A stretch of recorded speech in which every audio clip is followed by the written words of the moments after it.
勘察清楚，粮草就在此柴后方。传令下去，大火点着之后，不许恋战，速速撤离，除非碰到老丹的、丧丹的，给我往死里砍。好。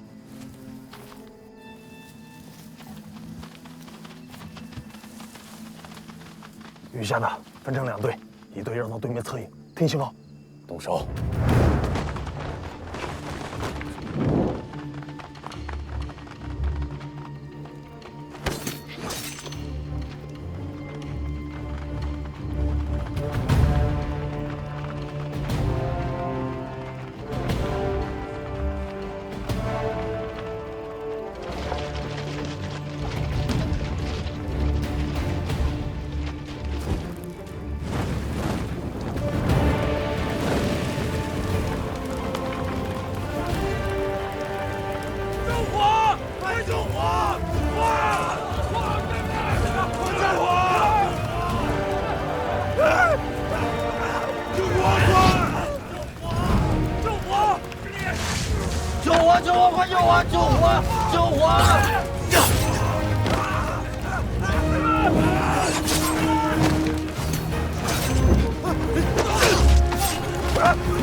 大佬，这少说也有2个指挥啊，还有披了甲的，退吧。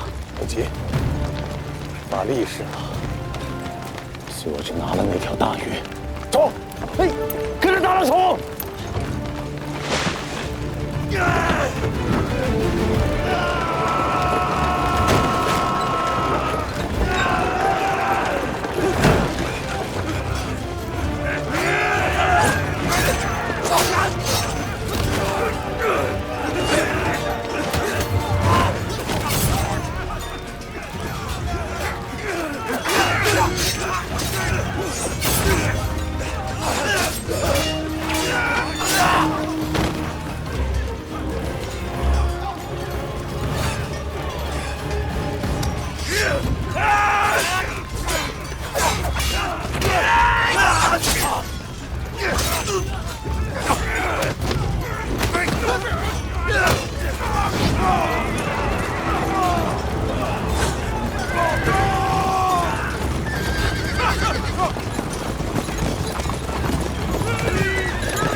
我等殿后，快走啊！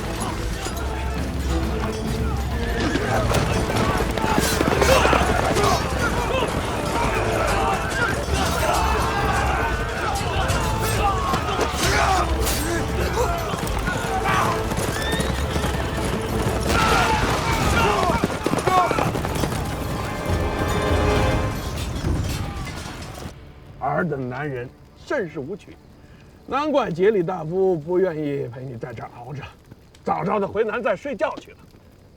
嗯，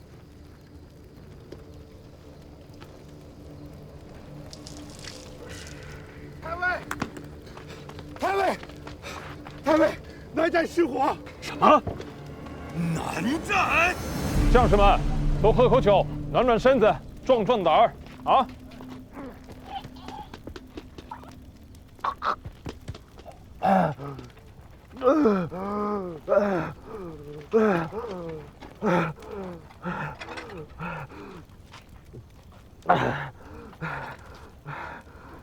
喝酒吗？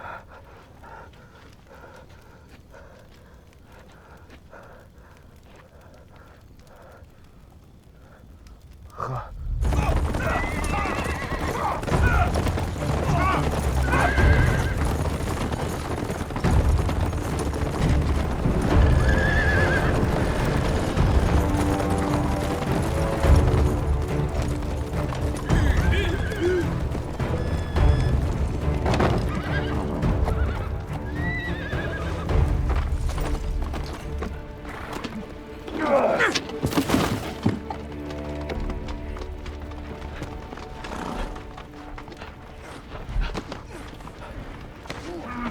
启禀主帅，末将率18支会自营后出寨向东，绕过阴山，沿南清河向西者，焚毁了张逆屯粮的南寨。你的18指挥，只剩下你身后这些人马了吗？而让我们以命相护，助我生擒契丹御史大夫耶律杰里，混账东西！小畜生，用兵之道，守在池中。可是你一贯的行险赌命，自己陷了便也罢了，却要折了我骑兵指挥，坏了我守城大计。你有几个脑袋？我刘知罪。滚下去带队！喏。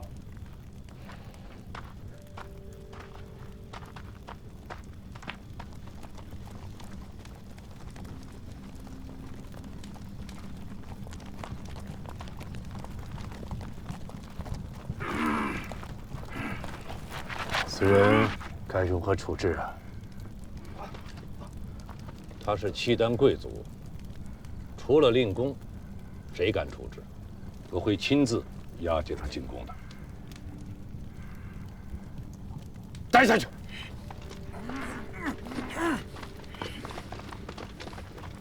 来人，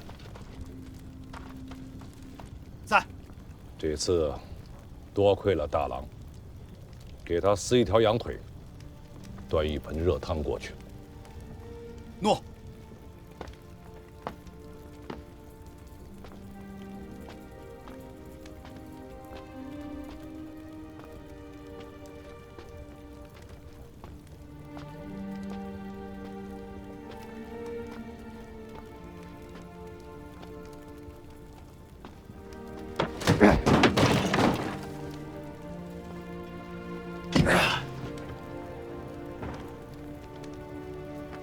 喝酒吗？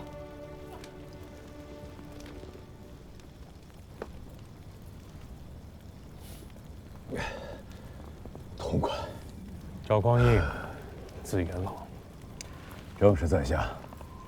郭荣，字俊贵。郭太尉家的千里马，耳朵都听出茧子来了。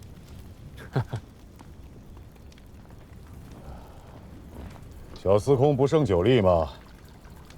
没看见在喝吗？司空就是司空，喝起酒来也是一分3品以上的技巧啊！什么司空不司空？小弟钱红处，字虎子。哎呀，有你在身边，夜间急切的时候，怕是都不用出门了。去你的！大郎，大郎，这儿呢。哪儿来的？太尉赏你的，兄弟们都说你是好样的。滚！不白喝你的，一起吃。好久不客气了。突然想起来，今天是小岁之夜。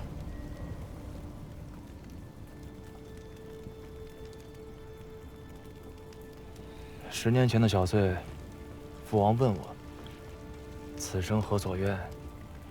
我那时好玩，当着一众哥哥的面说：“我要出海，我想去看看《山海经》里的鲲鹏，到底是个什么样子。”天下的阿弟都一个样，心里明明开心的紧，嘴里却恨不得把你给剁了。我10岁那年，也是小岁，阿爹问我长大以后要干什么，我说：万军之中，临敌能陷阵，成未获之功，于愿足矣。当夜便是一顿好打。你呢？你想要什么？问你话呢。没有。真无趣。早知你如此扭捏不爽利，当日便不救你了。生在这个世道里，想要什么，似乎都不对。我记得去年的小岁，我正好在晋阳。当时我父亲心绪不佳，可家中的弟弟妹妹年纪太小，只能我带众人去问父亲。小岁当问来年夜，父亲平素简约，在军中颇有威望，却始终不得拜节朕。父亲心中可有所憾。郭太尉怎么说？他说：“高绝后路，无足论。此生若能复饮太平年下的一杯热酒，于愿足矣。”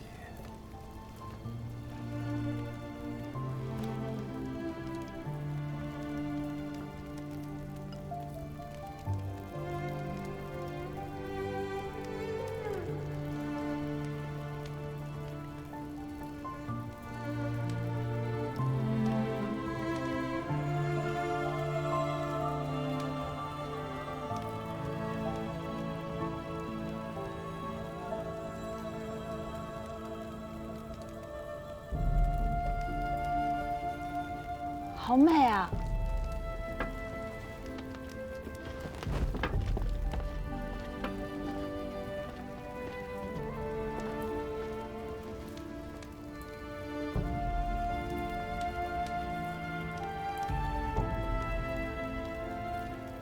再轩赫的盛世，也终有落日；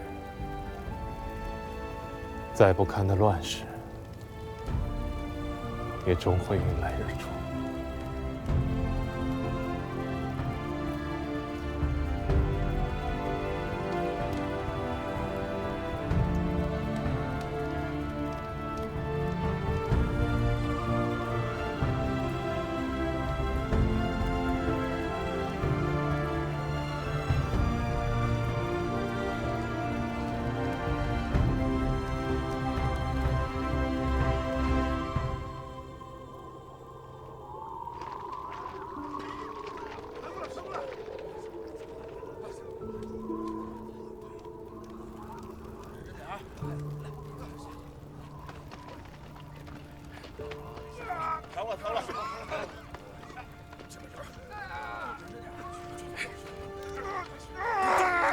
再一会儿，忍会儿啊！马上好了，好了好了。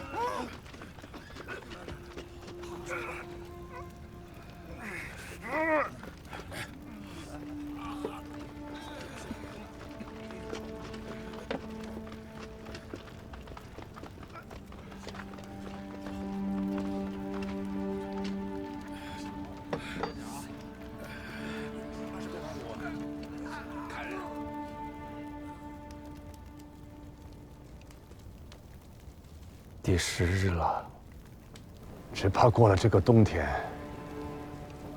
汴梁城里就没有活人了。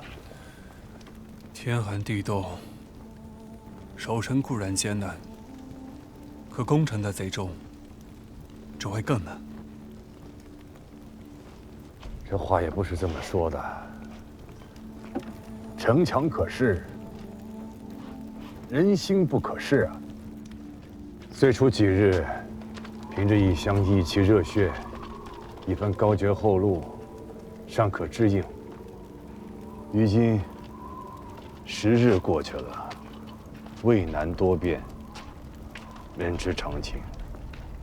再加上天寒难耐，敌中也不是孤军一支啊。杜重威在腋下还有5万兵。更不要说他背后的契丹人。倒是朝廷这边，号称征朔，有一个天子，却也没有一般呢。朝堂上，也就剩下一个冯令公老头子，苦撑危局。京师之外，谁还在乎这个朝廷？谁还在乎这数十万的生命礼数啊？外无必救之兵，则内无可守之臣。罢了。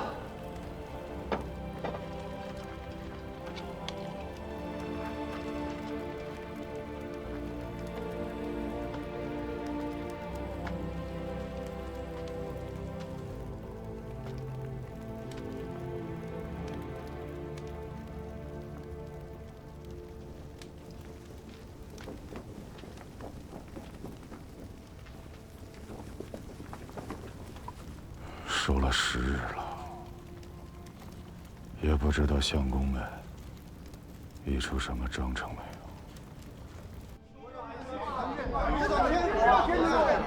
不能议和呀，一定要坚守，不能并以死相守，对吧？我等必将以死相许，应来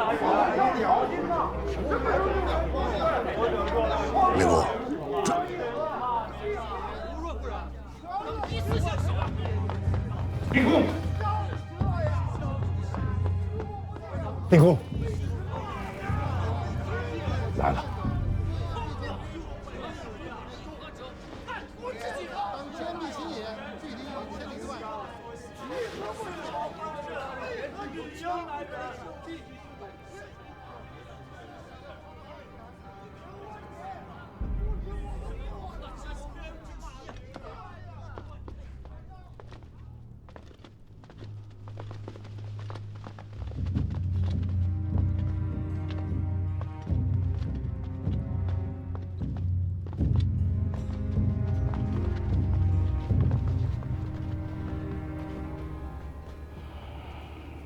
文肃，令公，打开重元殿，上朝。看来今日是无仗可打了。回去奉令公复命吧。你说什么？整肃兵马，撤回到皇城里。撤回去？那这城呢？不守了？当日令公颁下的军命，便是守城10日。如今10日已满，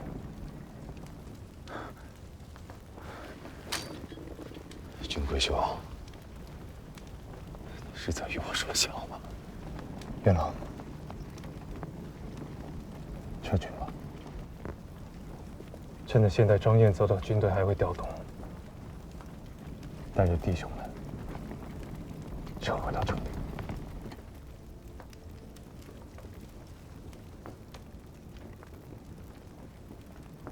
浴血11日，死了的、活着的，都是好汉子。眼下，你们能做的事情都已经做完了。余下这些弟兄，不当枉死。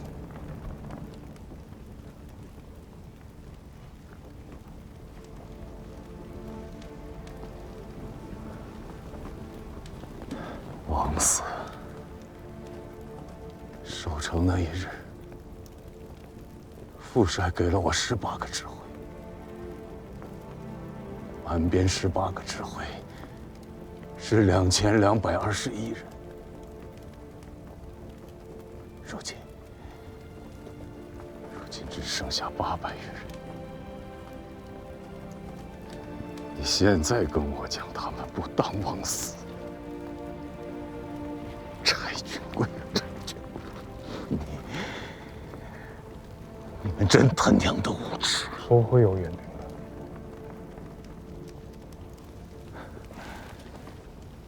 我知道。再守下去，也是一样的结果。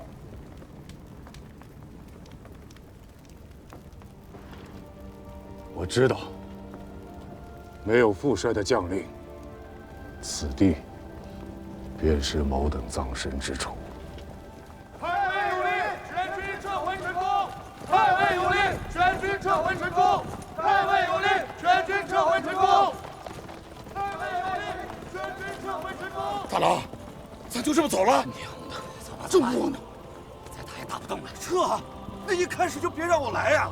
行了。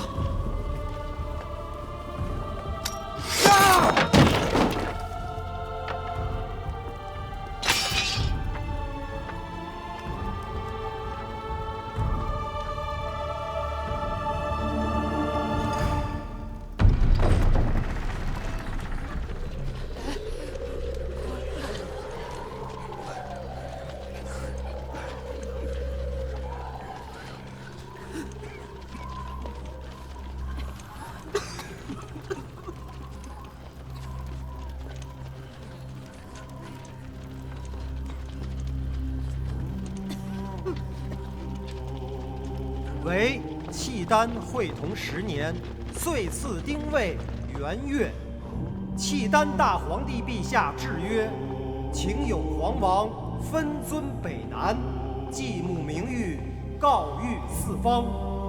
兹尔时事，以晋弘之资，困守绝瓮，田不过1城，众不足1旅，危身苟命，自成大唐。朝纲稳于内，政治昏于外，致令天下纷扰，九州板荡，恶殍盈途，触目惊心。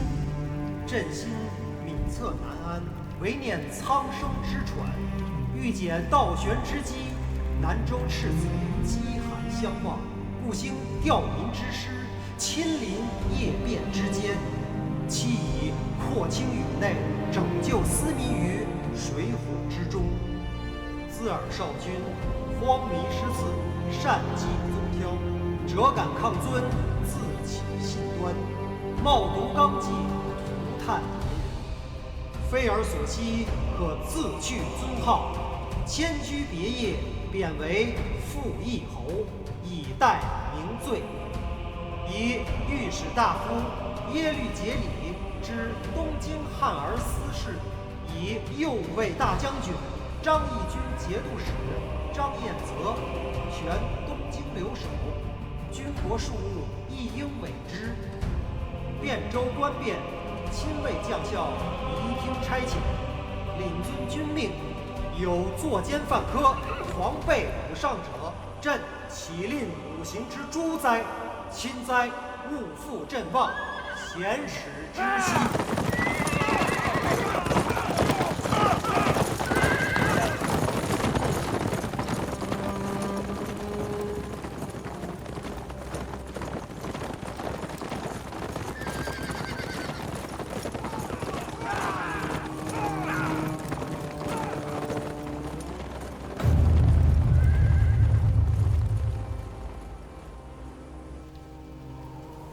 这变完了吗？这已是最好的结果了。我不明白，没有援兵，京师终归是守不住的。既如此，10日之前又是何必？为了一个体面，死了那么多人，就为了这样一个体面，值得吗？杜令公阵前降敌，张彦泽奔袭京师，为的不过是在契丹天子驾前下注，欲效法先帝入主京师，鼎革大宝，君临天下。效仿先帝，也做儿皇帝吗？若契丹天子肯认这个儿子，杜令公与张彦泽自然会抢着认下这个爹。此国贼也，汉贼不两立，人心沦丧，无忠无义。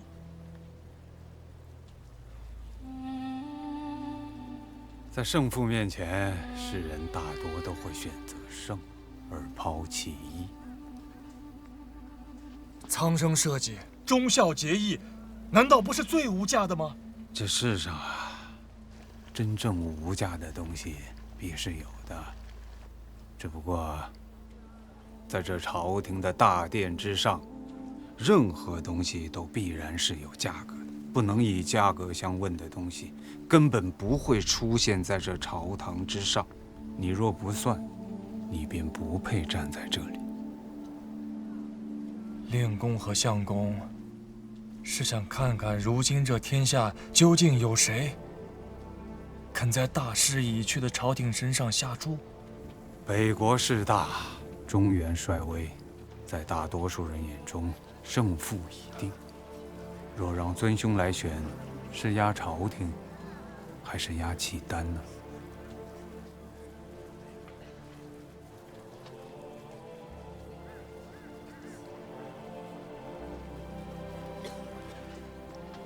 可令公与桑某却只能压朝廷。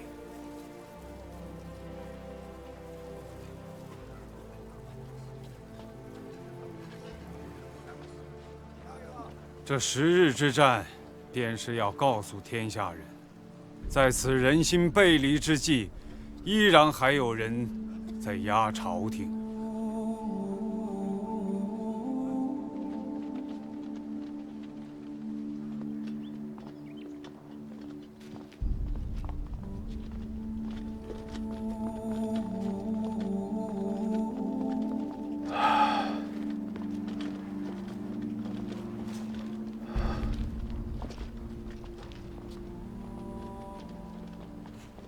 末将奉令公副率军命，率军驻守阜城，前后共计10日，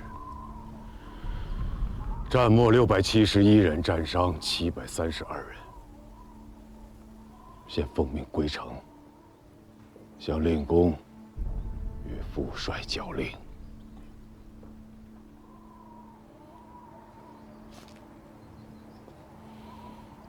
该做的事情，能做的事情，都做完了。去老夫府上，把家人接回去吧。谢过灵公。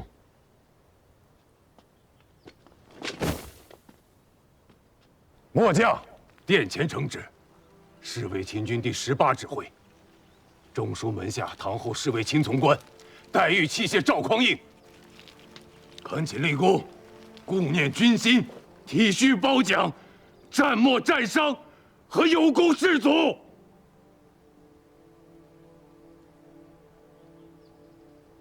小畜生，宫阙之下，岂是你胡闹的地方？令公，犬子无状。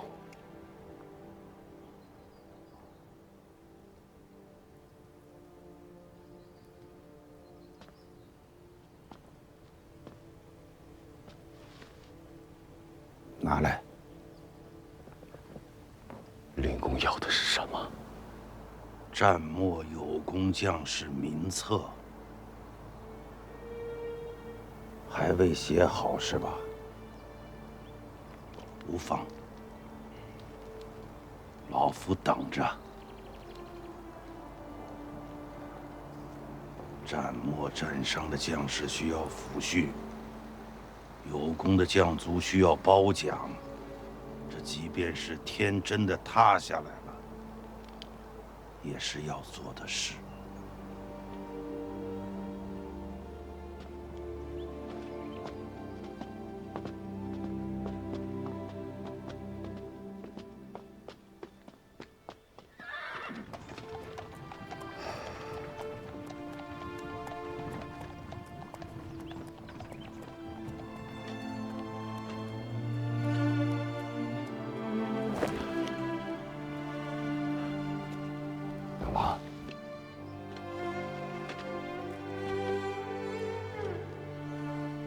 即刻带几人前去令公府上，把你娘和你弟弟接回家吧。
是我失于计较，致使贵人陷于宵小之手，惊扰了贵人，有罪。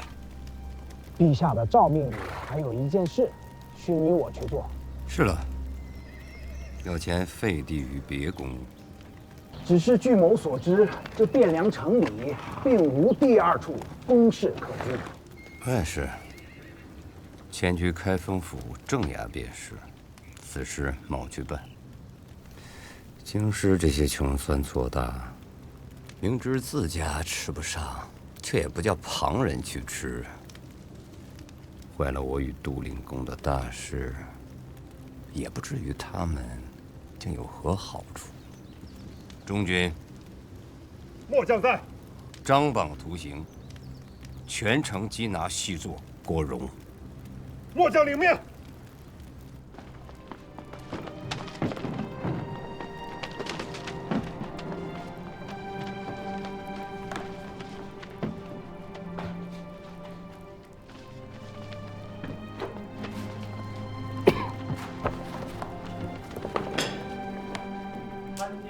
参见大人。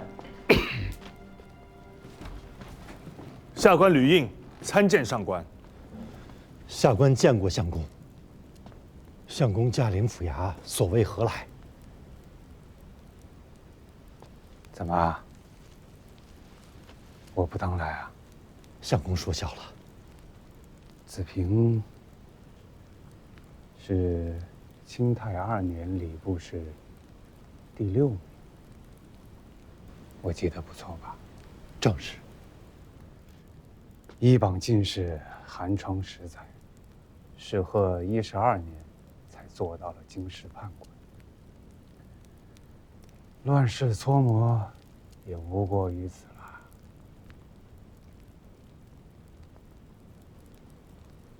契丹天子的诏命知晓了吧？学士院送来了藤卷，下官正在整理户籍填土账册，收拾印信案卷，待那位张太尉到来，方便移交。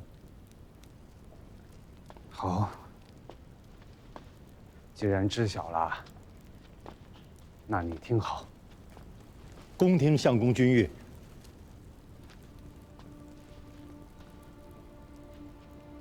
自即日起，你便不再是开封府判官了。自你以下，一应参军、衙役、书吏一体开革。念尔等10余日来奉职上称本分。本府开恩，趁着账面上还有些公堂，每人可多支3月钱米。各自领了，散去吧。开封府判官虽为左吏，按制却是唐初之属。相公虽为枢密，却不当越过冯令公，除处京官。请恕下官无礼，不敢奉命。下官不敢奉命。下官不敢奉命。走吧，子平。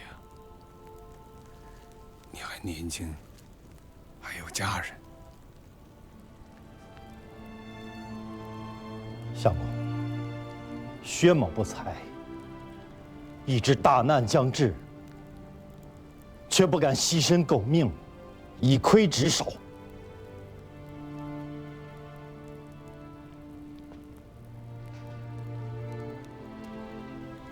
你想好了？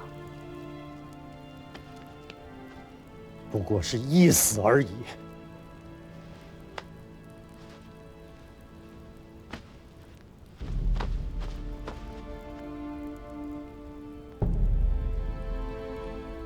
原不朝你，桑某才是大晋朝开封府尹。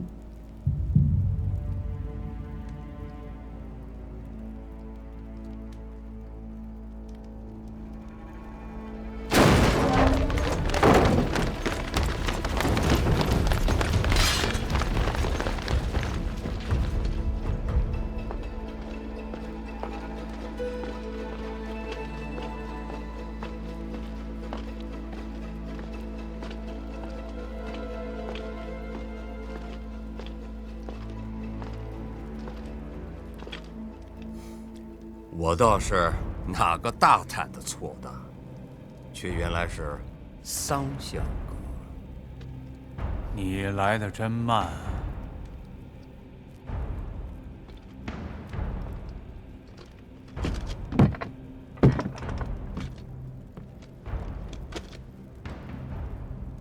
无礼！这是桑相公。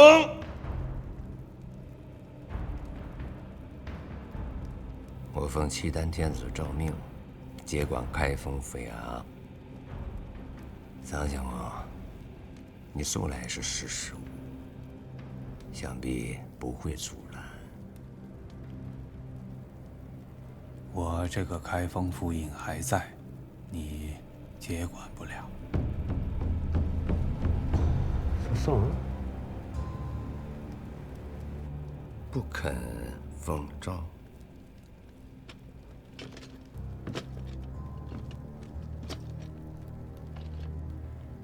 你这阿臧杀财，明明死期当至，还自以为得机，实在是夏虫不足语冰啊！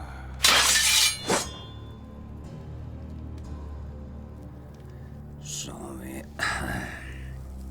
你莫要给脸不要脸。桑某卖了燕云16州，宜修万国，而与杜重威卖了河北和京师30几个州郡，却又哪里来的脸面道诏给桑某？印信何在？砸了。户册与案卷呢？烧了。你这是得了失心疯，还是患了痰症迷了心窍？诸般筹谋，窥暗室，一番计算，总成空。桑某的路已然走完了，能以这条命堵住你和杜重威的路，也算是不亏。这条断头路，先帝能走通，杜重威却走不通，你更走不通，因为你是一个蠢货。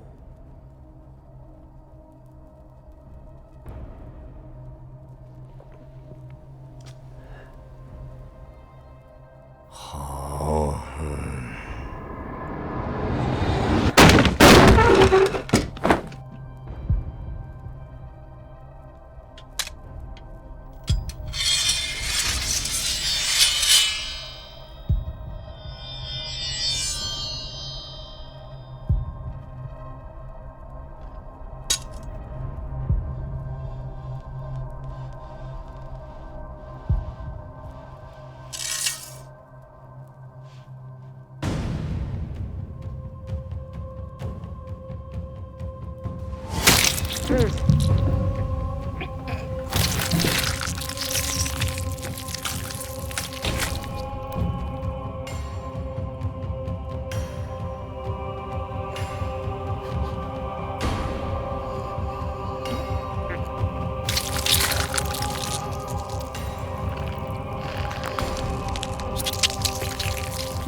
曾维汉作为后晋一朝的宰相，旧代史称其辟邪之志、地构之功，亦可谓社稷臣也。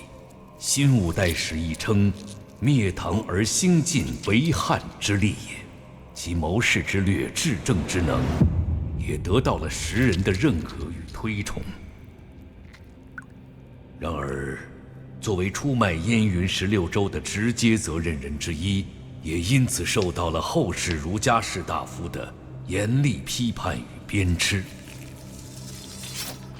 明末清初学者王夫之在《读通鉴论》中态度鲜明地批判桑维汉曰：“祸及万世，则万世之罪人。”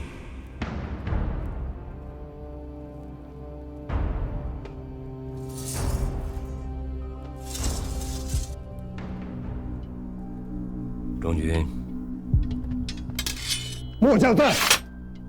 晓谕全军，给假3日，全城大肃。打头阵的弟兄，大封第1日，其他人2、3日，让弟兄们记好时辰。大后日晚间，须使各自归队。谢太尉。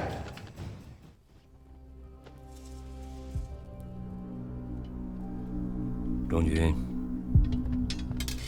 末将在。晓谕全军，给假3日，全城大肃。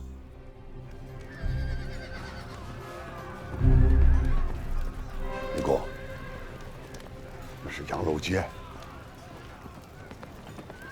太是了。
回去吧，守护好何家老幼。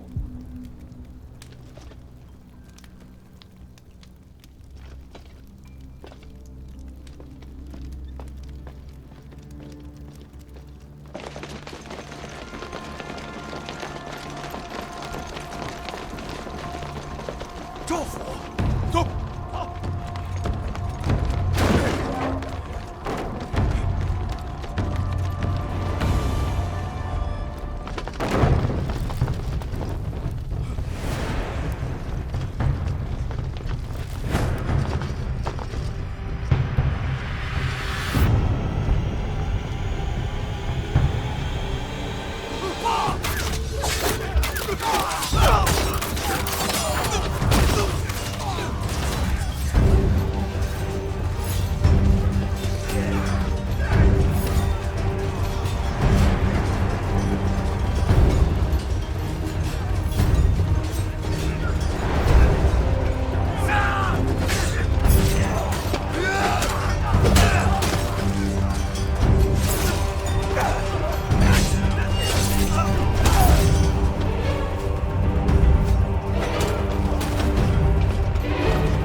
大郎，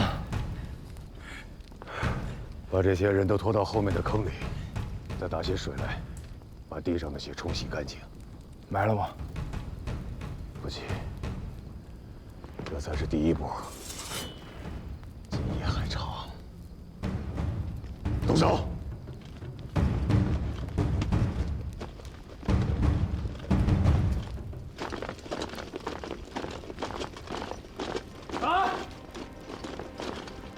黑元常见多。嗯。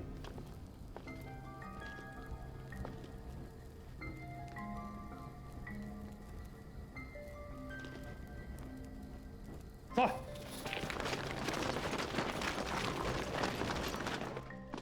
使君，某等愿为第一阵，但却要告知墙上的兄弟，莫要误想。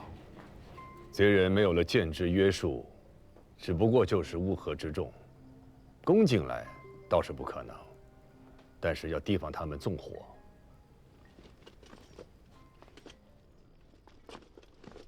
这便是所谓的买卖吗？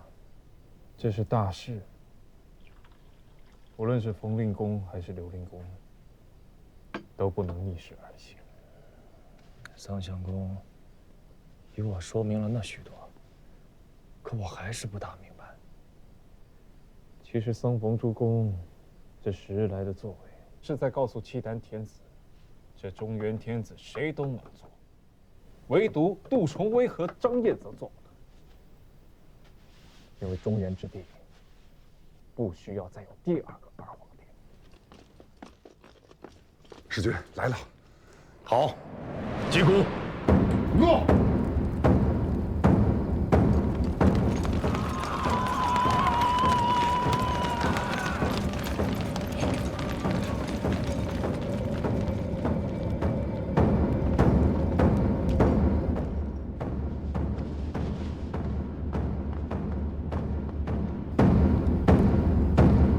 请大刀！大刀！大刀！咱们太尉的道气还要高大。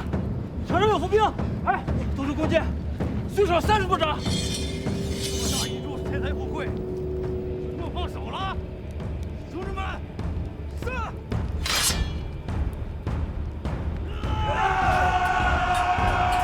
冷静点儿！再大的富贵，你得能抓到手里才算数。如许大一座京师，能得富贵的所在不止这一处。就是。将性命送在此处，怕不是要冤死了。撤！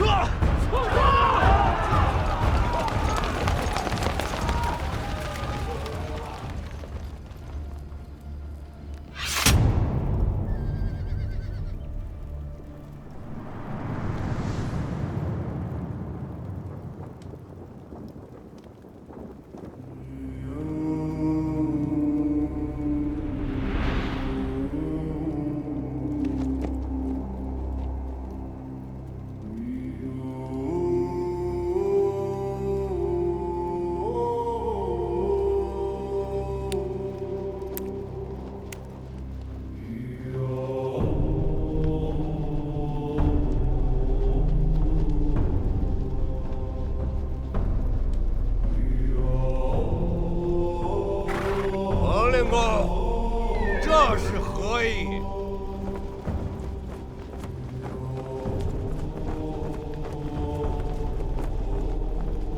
此门曰明德，无德之人不得入此门。我奉契丹天子诏命，请傅义侯移驾别宫。令公，你要横加阻拦？朝廷礼制，此门只得元正日开，其余日子唯有天子车驾可入。今天距离元正还有3日，尔等当真要进？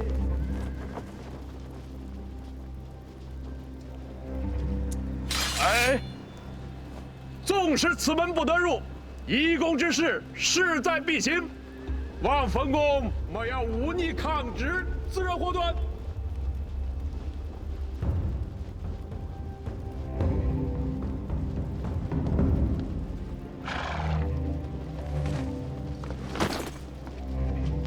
金花银枕乃我朝圣物，非禁足宗亲不可得。冯公如何得来？数载之前，出使上京，有人所赠。陛下所赐，还不快快下马！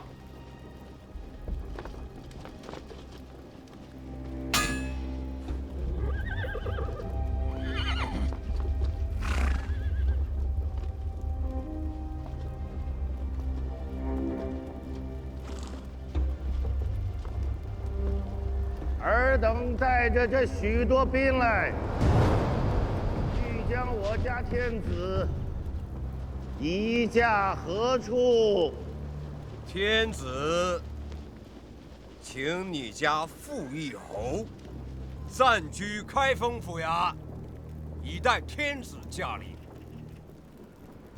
多余的话我本不当说，但是人老了，背会了，也啰嗦了，说不得要提点你们几句。李天子驾临京师之日，此天子是要驾前请罪的，此人是请不了罪的。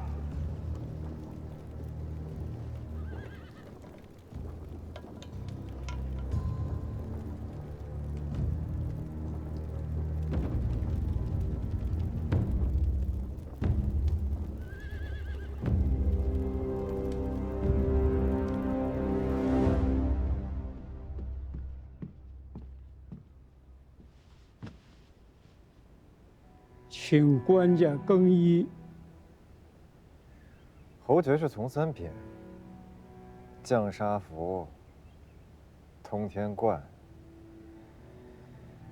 僭越了。官家恕罪，宫中实在找不到合身的三品肤色。莫再叫我官家。官家，永远是官家。邯郸旅客，一梦黄粱，以为不过是话本戏言。今日才知各种滋味。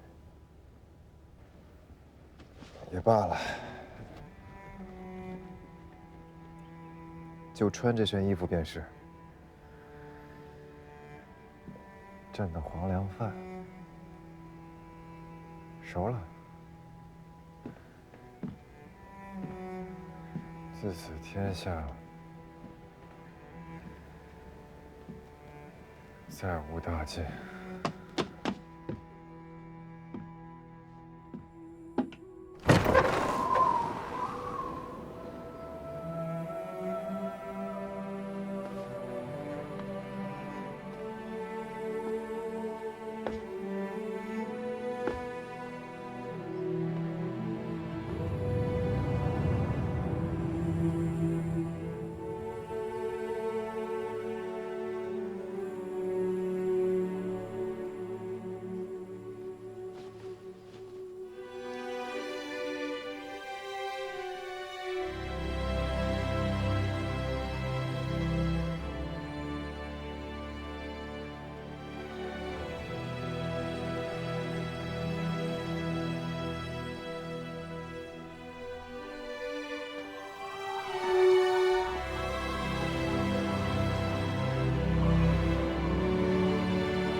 枢密桑相公宣回孟相公，举家罹难。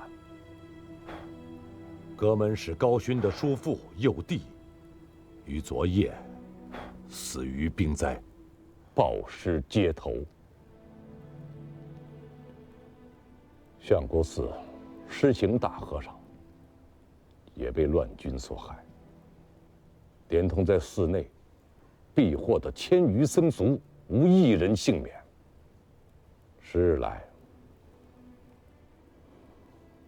因战争罹难的军民总数不过3000，仅昨夜一夜之间，死于兵灾者竟高达18000余众。这还只是见着尸首的，未见尸身的未计入内。你是光化2年生人吧？是。末将是光化2年6月生人。你还记得这个天下本来的模样吗？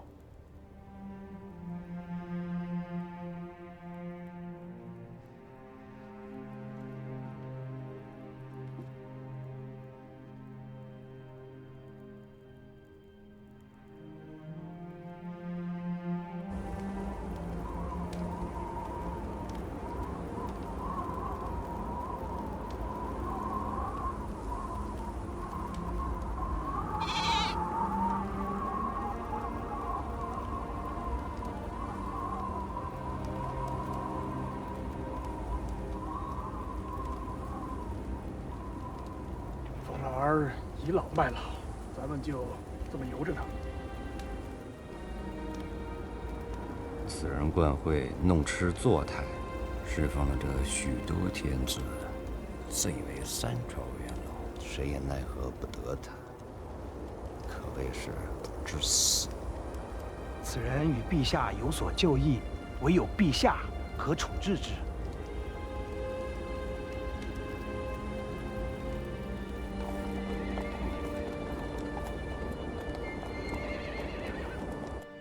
都去了。灵公，何成文武公卿都去了，各国使节呢？一并去了。可吴越的那个少年郎却不曾去。钱家9郎，他这是疯了吗？人要是真疯了，便不会如此了。石家的江山，跟他钱家有何干系？连汴梁自家都不及，他以吴越国的王子，又有何看不破？他今日不去，不会再生出什么事端吧？但愿不会吧。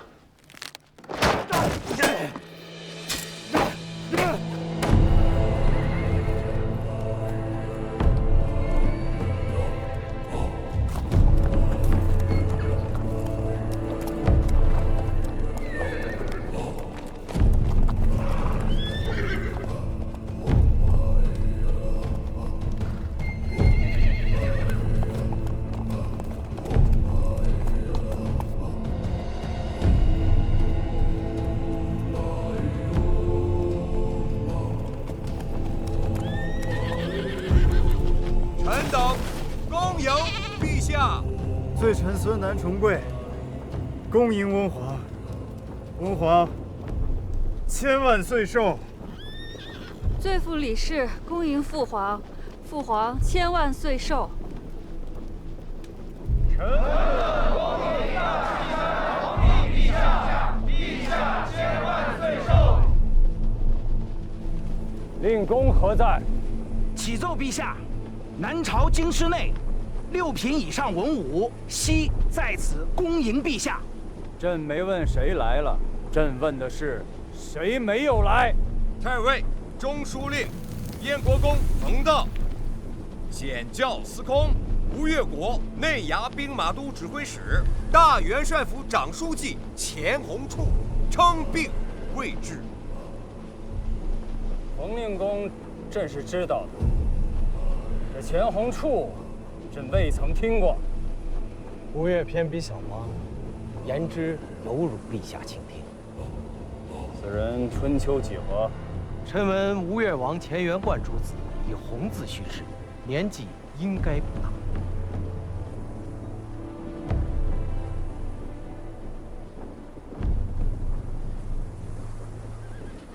石重贵，如可知罪。孙楠神思混乱，行止悖逆，罪在不赦，夫为翁皇裁断。此要拿来劳军的话，未免太瘦了些吧？肉袒牵羊，衔璧于谶，盈于郊野，此春秋之故矣。于人君则折辱过甚，非圣学之所长。男人不耐寒，此袍与你遮风。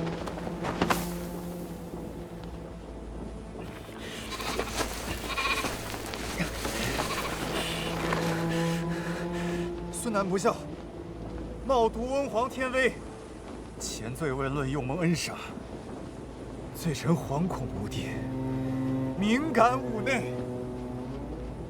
朕既然封了你做副议侯，便是赦免了你的罪责。毕竟有个祖孙的名分，你这做孙辈儿的不义，朕这做祖父的不能不仁。你又何必做此凄凉之态？难道以为朕是那苛酷雄猜之主吗？孙楠岂敢？孙楠叩谢温皇天恩。瓮城内已备好天子圣谕，恭请陛下法驾入城，正位大宁宫。蒙人，朕观汴梁东北去城10里，有水绕丘，不知是何所在？启奏陛下，水曰曲水，丘曰赤冈。物欲何在？臣在。小玉诸部落公帐皮氏，冯令公乃是有大德的圣人，怕是以为咱们这些草原上的野人粗鄙，扰了他老人家的清静。既是如此，所有人听我命令，全军不得进城，今夜驻扎赤冈。是。今日之事，事关邦交，九郎，你不该任性啊！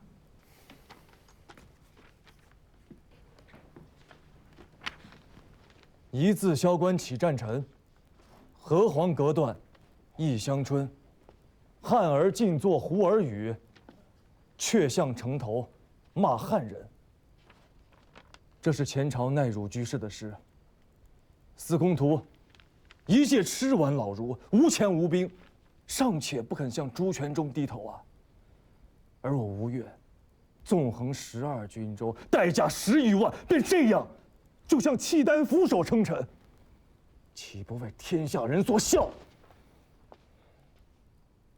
你这个比喻啊，不伦不类。后唐李家尽是实事，都是沙陀人，都是胡儿，反倒是那个朱全忠，倒是一个正经的汉人。国家大势如此，礼崩乐坏已近100年，谁还在意那么一点子胡汉之分呐？那我家七里也要向契丹俯首称臣吗？吴越与契丹自先王始修共事，数十年没有改变过。别说我等要称臣，就是先王也得面北而视之。哼，又是势大，又是势大。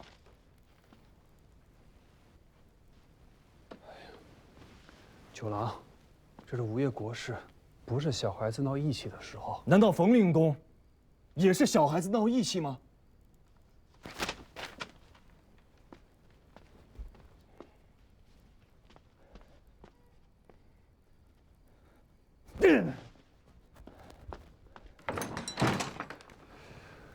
这些年还是他惯着他了，这么要命的时候他就闹起脾气来了。那你去劝劝他呀，你跟他说国事如此，由不得他再肆意妄为了。唉，你们几个说来说去的尽是这些大道理。这世上的事儿若都是循着道理来，哪还有眼前这些惨事儿？侄娘，这事你不懂，不要乱插话。我是不懂，可我觉得阿娘懂。若是阿娘在此，你觉得她会怎么做？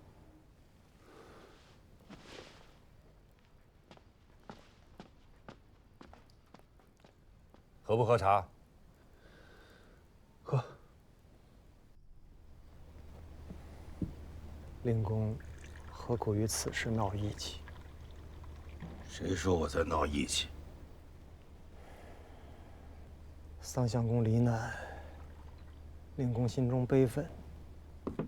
这些下官都理会得，只是如今，毕竟国事当前，令公不出，中外难安。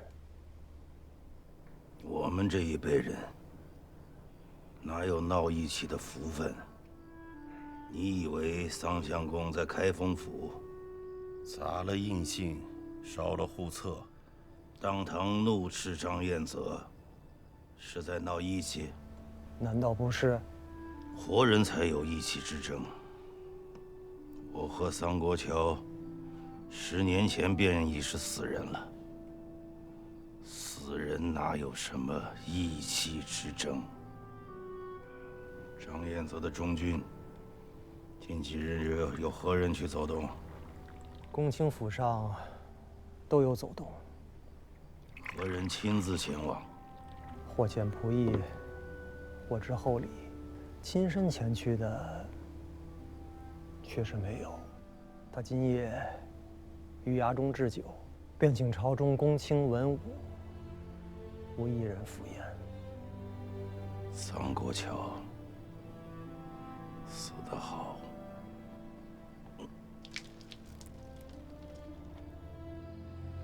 你不用劝我，我知道，他们说的都对。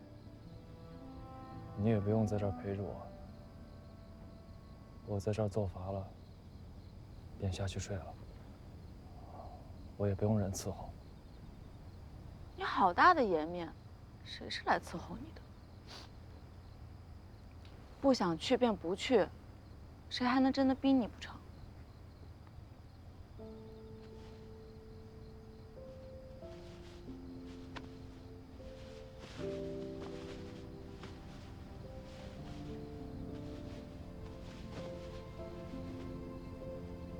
其实我心里知道，水秋公和三哥说的是对的。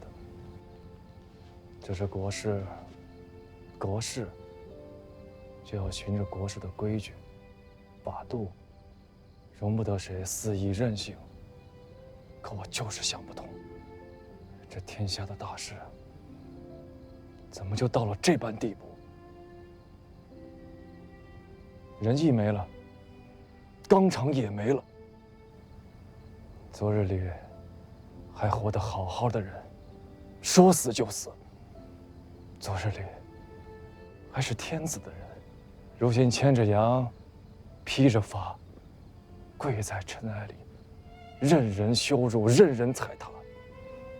明明是通衢大道啊，路两边却堆满了人骨。那些恶贯满盈之人，封侯、拜相，权势滔天；良善之家，反倒全族被杀没了下场。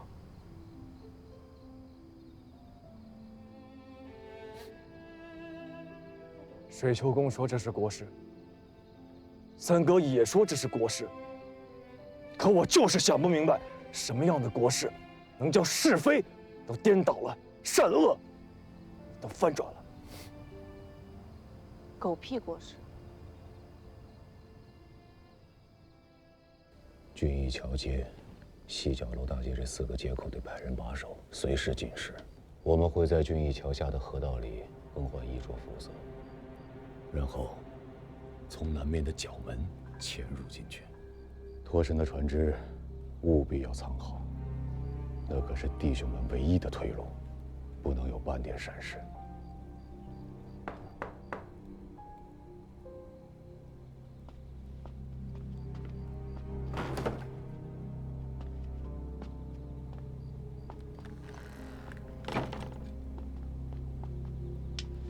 今夜苏卫府衙的是张义军，内衙第1指挥。副指挥使叫张苗，是张太尉的远房之子。今夜当值的便是此人。衙中素未口令，长安天子。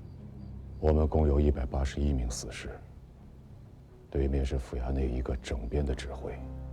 动静一旦闹大，2刻之内，必有3到5个指挥来源。故而务必一击得手。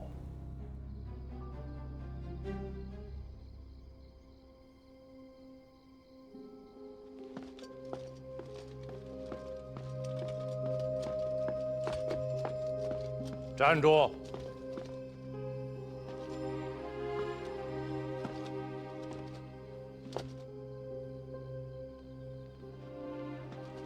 做什么去？杀贼！你以为你是谁？你以为张彦泽又是谁？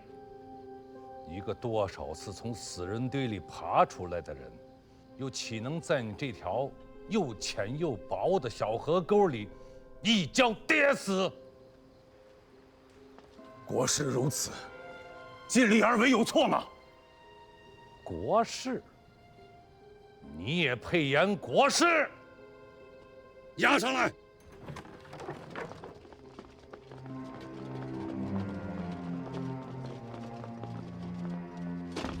就你们10几个毛头小子，带着区区的181个人，就想着在这虎狼盘踞的京师里，在这数万甲士的护卫从中，趁夜去取一个鸡年上将当朝太尉的首级。我看你是发烧，烧坏了脑袋。阿爹，住口！你们自左藏拖回来的那些粮船，叶夏兵进城多日，满城里几千户人家都遭了劫，可他却偏偏漏掉了你的这几条船。这样的蹊跷，张太尉，一个多年的老将，他会看不明白吗？你们是当这些魏博牙兵都瞎子吗？连你爹我的这一双眼睛都瞒不过去，还想去算计堂堂一方节帅？别说是你们这181个人，便是给你18000人，今日也只是个死字。明日一早，去给令公请罪。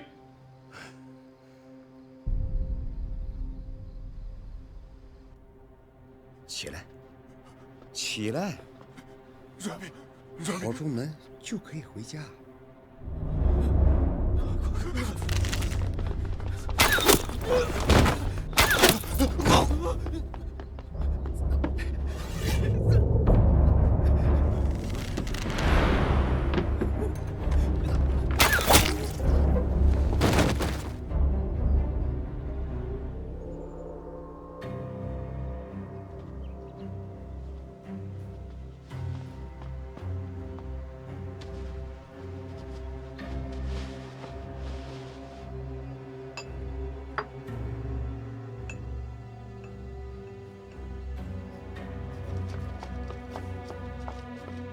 太尉，没人出来。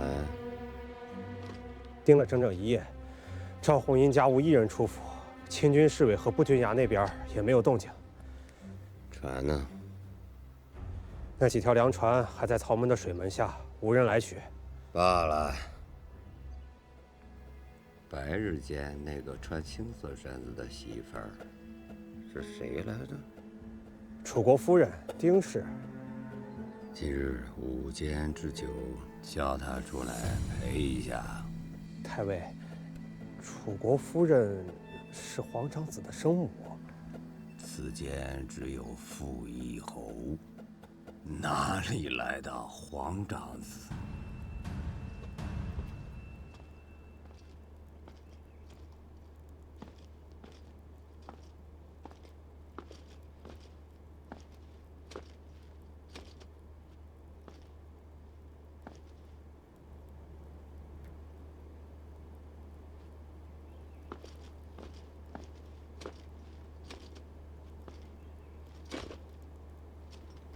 令公，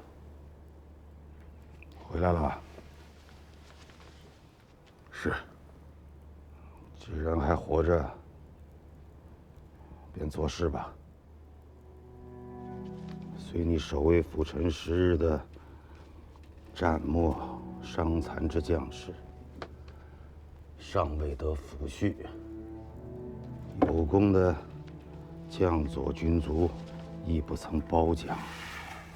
他们的妻儿子嗣、高堂老母，或许尚在，亦或许罹难于兵乱。逝者已逝，他们可以歇歇了，但活着的人却依旧还要做事。灵公，现在在做这些还有用吗？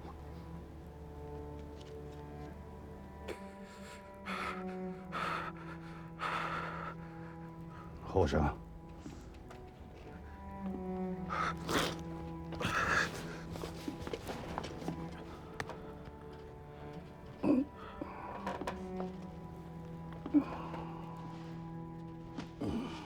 老夫这一辈子，生于乱世，长于乱世，武不能定祸乱，文不能治太平。所行所为，大多都是无用的。有用的，无用的，终归要有人去做。能不能做成是一回事，做不做，却又是一回事。你以为这样的事当做吗？当做。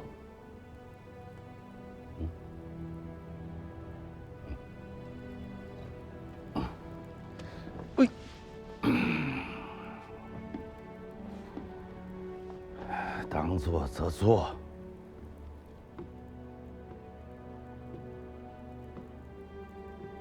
当做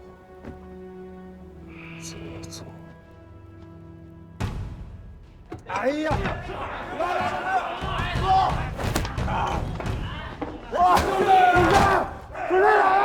打了！好！来，出来吧！你们这些傻才，喝个酒都不安静，就会弄这般粗事，让京师这些大头巾如何看我们这些厮杀的男人？太尉说的是，既然来了京师啊，自然要弄些雅致的耍子。只是弟兄们平日里只会厮杀和搏戏，却又如何耍得来呢？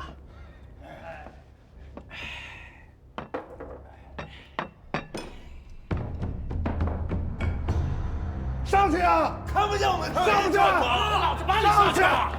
上去！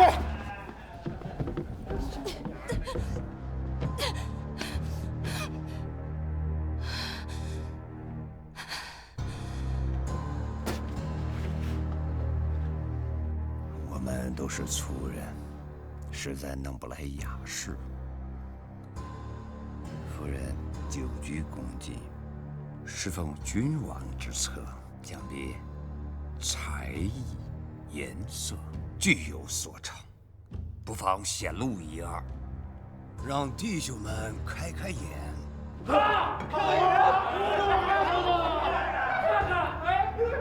太尉恕罪，妾身并无才艺，并无才艺。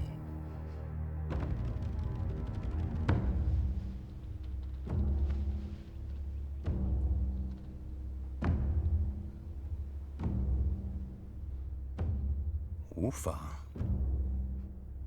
有些颜色拿出来给弟兄们看一看，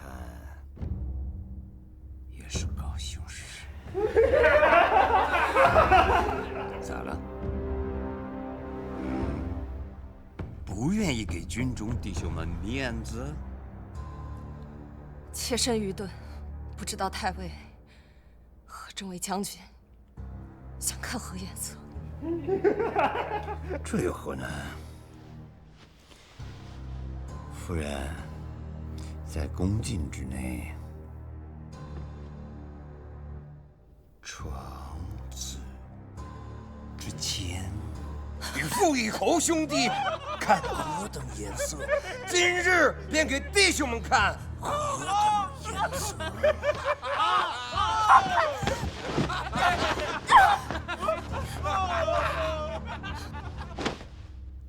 夫人，还当今时是往日啊。日荣贵已然不是天子了，他是傅义侯。你小子也不再是太子了。要么你脱了衣裳，让弟兄们见识见识你的颜色；要么把你小子叫出来，让他见识见识我们军中袍泽们的颜色。让我们看看你是什么颜色。大人。